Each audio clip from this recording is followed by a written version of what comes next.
আইনমন্ত্রী, আমাকে স্যারেন্ডার করতে বাধ্য করেছেন আপনারা। আমি ডিসেম্বর মাসে যাচ্ছি স্যারেন্ডার করতে।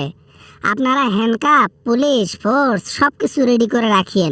তুমি স্যারেন্ডার করতে আসবা ভালো কথা, আসিও। তোমাকে স্যারেন্ডার করতে হবে না, তোমাকে ধরে আগে শাস্তি দেওয়া হবে। তুমি যে অপকর্ম করে গেছো, যে অন্যায় করে গেছো, সে অন্যায়ের শাস্তিটা আগে হবে। আমি যে অন্যায় কাজ করে গেছি ওইটার শাস্তি তো অনেক ভয়াবহ হবে। ওই শাস্তির চেয়ে বরং আমাকে যাবজ্জীবন কারাদণ্ড দিয়েন, তারপরে ওই শাস্তি দিয়েন না। একটা নয়, দুটো নয়, 5টা ফাঁসির রায়। ডিসেম্বরে আসবেন নাকি রং তামাশা শুরু করেছেন? আপনার তো আবার কথার কোনো ভ্যালু নাই। এই বলেন আসবেন, এই বলেন আসবেন না। এরকম করলে চলবে না। আসলে আসেন, না আসলে এরকম বলিয়েন না। যাব, বাংলাদেশে যাব, স্যারেন্ডারও করব। কিন্তু আমার একটা বড় প্ল্যান রয়েছে। প্ল্যানটা হচ্ছে, আমি স্যারেন্ডার করার সাথে সাথে খিচড়ির টোপলা বিলিত হবে আর মাঠে নামবে। কারা মাঠে নামবে? নিষিদ্ধ ছাত্রলীগের পোলাপানরা। তারা মাঠে নামে হট্টগোল করলে, বিশৃঙ্খলা সৃষ্টি করলে তাদের প্রত্যেকটাকে গ্রেপ্তার করা হবে। এমনিতেই সব কয়টাকে জেলে রেখে দিচ্ছি, বাকিগুলোকেও ধরবো। আমাদের নেতাকর্মীর অভাব নাই। আরো যদি খিচড়ির টোপলা পায় তাহলে তো নেতাকর্মী খালি জন্ম নেবে অটোমেটিক। তাই বলি কি, স্যারেন্ডার করব, আমাকে আগতে শাস্তি দিয়েন না, জেলের মধ্যে রাখেন কিছুদিন। তুমি যে কাজ করে গেছো, জনগণ কি চাইবে যে তোমাকে জামাই আদর করে জেলের মধ্যে রাখি? যে জেলে রাখবো ওই জেলের পাইপ সুন্দা, বিল্ডিং সুন্দা উকড়ে নিয়ে যাবে জনগণ। নিয়ে গিয়ে তোমাকে কোথায় পাঠাবে জানো? হ্যাঁ জানি কোথায় পাঠাবে। কোথায় আর পাঠাবে? একটা জায়গা ছাড়া তো তাদের কোনো গতি নাই। মানে আল্লাহর কাছে পাঠায় দেবে, তাতেই তারা শান্তি।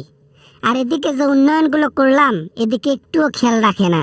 উন্নয়ন তো ঠিকই করেছেন, কিন্তু মরিচের কেজি 1200 টাকা। বাবারে বাবা, ওই উন্নয়ন খাবে জনগণ? আগে ওই জনগণের পেটটা ঠিকঠাকভাবে ভরাতে শেখেন। আর কাকে কি বলছে? আপনি তো একজন উপরে যাওয়ার আসামি, আপনাকে জ্ঞান দিয়ে লাভ নেই। আমি জেলের মধ্যে যাব, কিছুদিন থাকবো, আর এই সুযোগে পোলাপানরা মাঠে নামবে, মাঠ কাঁপাবে, লকডাউন দেবে। বাস, এটাই হচ্ছে আসল প্ল্যান। এই খেলাটা এমন খেলবো না, বিএনপি সব পালাবে। বললেই হলো, তাই না? হ্যাঁ, খুব সহজ, খুব সহজ। আগে ধরা খাও, তারপরে বুঝবা কত ধানে কত চাল। ঠিক আছে? ধরা তো এখনো খাও নাই, ধরা খাইলে টেটটা তখন পাবা। আমি তো আপনাদের চাইতে জনগণকে বেশি ভয় পাচ্ছি।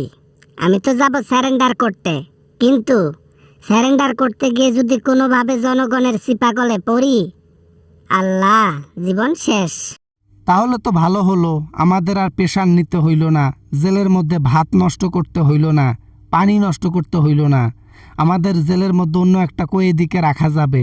আবর্জনাকে রেখে কোনো লাভ আছে? বাবা না, মানে খালি ক্ষমতাটা পাইতে দাও।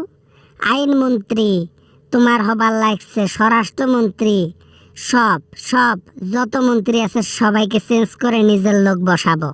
মুখ দিয়ে অনেক কিছু বলা যায়, কিন্তু কাজে কর্মেও সেটা দেখাতে হবে করে, তাই না?